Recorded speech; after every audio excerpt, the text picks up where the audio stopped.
Hi everyone, and welcome to day 28 out of 30 of the 30-day no sugar challenge.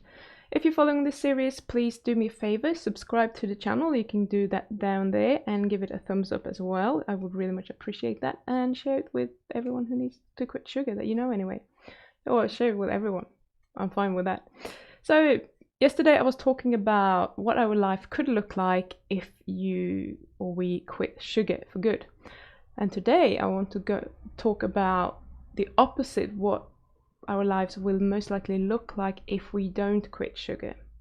So there are always two sides to the coin, and we want to see both sides because sometimes it's so easy to just go with the easy option, which is an option that we often regret many years later and that will make us suffer. But when you can see both sides, it makes sense to strive towards the things that make us feel better, basically. But often we don't even want to have a look at the dark side, if you like, because that would mean that we really should stay away from it. But we don't really want to, because it means that we have to put some effort in, and it's painful and it's hard work, and we just see all the negative things of getting there. Plus, we often don't believe that we can get there. But I can tell you that if you never give up, if you keep working towards it, you will get there. How quick you get there depends on so many things, but I promise you can get there. I never thought it was possible for me, but now I'm sure I can do it. I'm sure I can get to no sugar forever, pretty much. I don't necessarily need to get to never eating sugar again, but what I want to get to is where I don't care for sugar again. I don't care if I'm having it again, because right now it's still an emotional thing for me. I'm still having it in my brain as I'm missing out when I'm not eating this and that and that. That still pops up.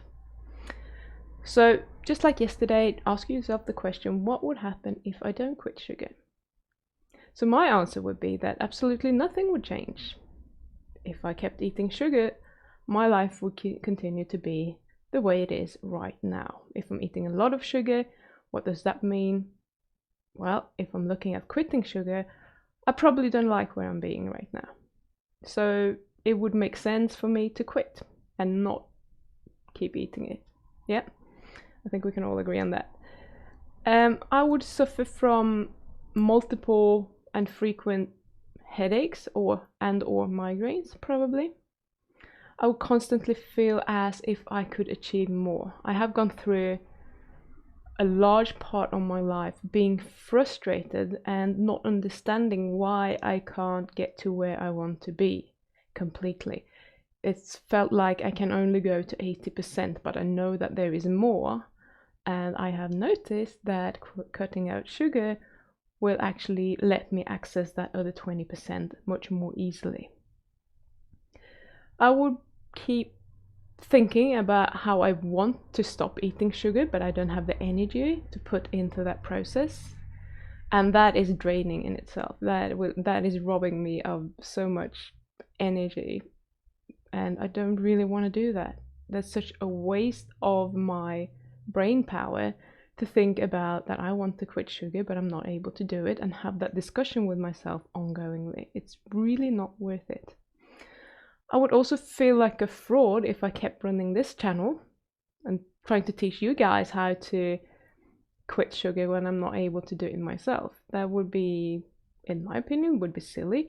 I know intellectually that I could still do that because I know I have the tools, I know how to do it, and I could probably teach you that. But I really also believe in living by example. So for me, I want to push myself. I want to get to that place where I no longer care about sugar whatsoever. It feels impossible right now, but I'm sure I can do it. It will just take a little bit of time. And this list could obviously go on and on and on. There's so many downsides to keep doing what I'm doing. I will probably also develop type 2 diabetes because it's in my family, and there's so many. Half of my mum's side has it. I don't really know all on my dad's side, but many of them that I do know have it, and It's just something that runs in my family, and they seem to be quite susceptible to it. So I really don't want to go down that road. I know how to fix it, but I still don't want to experience that. So for some people, you might have an autoimmune condition that involves extreme pain or discomfort, and that is quite scary. Some people with Hashimoto's, for example, have managed to reduce their thyroid antibodies significantly to a level where they actually start functioning like normal people, if you like, by just cutting out sugar and grains. And that is kind of magic. Why not do that? If you have an autoimmune condition, go for it. Luckily, that is not me. I say luckily, but if I had, maybe I would have put the effort in earlier. Who knows?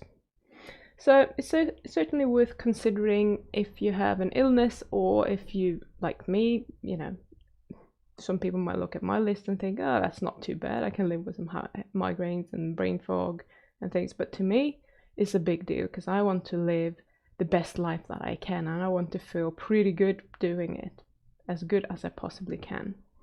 I don't think anyone should spend their life in pain, and whether that be emotional pain or physical pain, and also be able to be present in life.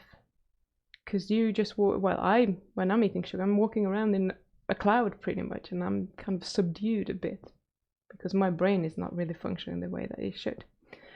So is a short moment of pleasure worth a lifetime of suffering? I think most people would say no.